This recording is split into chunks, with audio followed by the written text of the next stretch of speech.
क्रोध अधिकार की प्रवृत्ति से उत्पन्न होता है। जहाँ पर सब कुछ प्रभु के प्रति समर्पित किया जा चुका है, वहाँ अधिकार का प्रश्न ही नहीं उठता। समर्पित व्यक्ति को संरक्षण की चिंता ही क्यों होने लगी? मान के चतुर्थ द्वार को तोड़ने के लिए नल की नियुक्ति की गई है। सेतुबंध के प्रसंग में यह बताया जा चुका है कि नल अकृतित्व का प्रतीक है। जहाँ मैं है वहीं मान है, और जहाँ अहम का अभाव हो चुका है वहाँ अभिमान कैसा? इसलिए समुद्र पर आज इतने विशाल सेतु का निर्माण करने के बाद भी नल और नील के अंतःकरण में किसी प्रकार के अभिमान की वृत्ति का उदय नहीं हुआ। नल और नील महान योद्धा थे।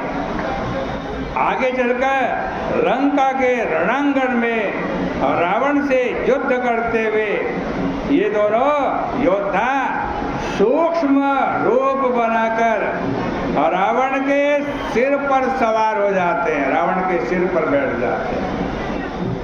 अब नल नील सिरन चढ़ गया हूँ, अब नल नील सिरन चढ़ गया हूँ, नखन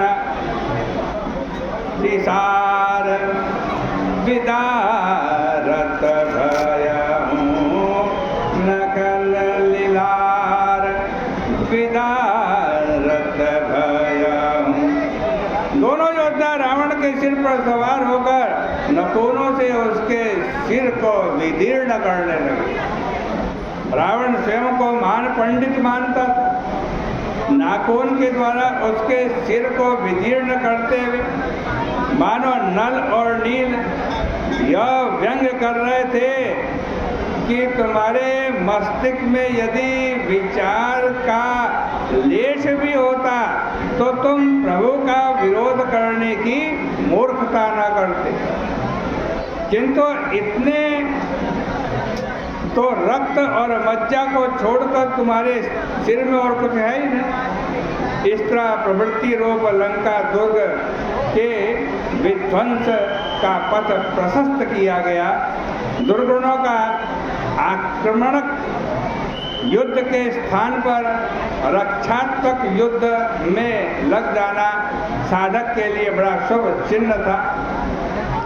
साधक जब तक बुराइयों से बचाव की चेष्टा करता है तब तक वह स्वयं को पूरी तरह सुरक्षित नहीं रख सकता। उसे तो युद्ध कर इन्हें विनष्ट करना होगा। साधक केवल अपने अकेले बल पर इसे नहीं कर सकता है, किंतु जब उसे ईश्वर का बल प्राप्त हो जाता है तब वह निर्भीक होकर संघर्ष आरंभ कर देता है और संघर्ष करता हुआ अंत में लंका दुर्ग पर अधिकार कर लेता है। मोह की सत्ता समाप्त हो जाती है और उसके स्थान पर आज कहते हैं जीव का राज्य लौट आता है। किंतु यह सब एक दिन में संभव नहीं हो जाता। आज की चर्चा का यहीं विराम करते हैं। बोले सियापति रामचंद्र भगवान की जय।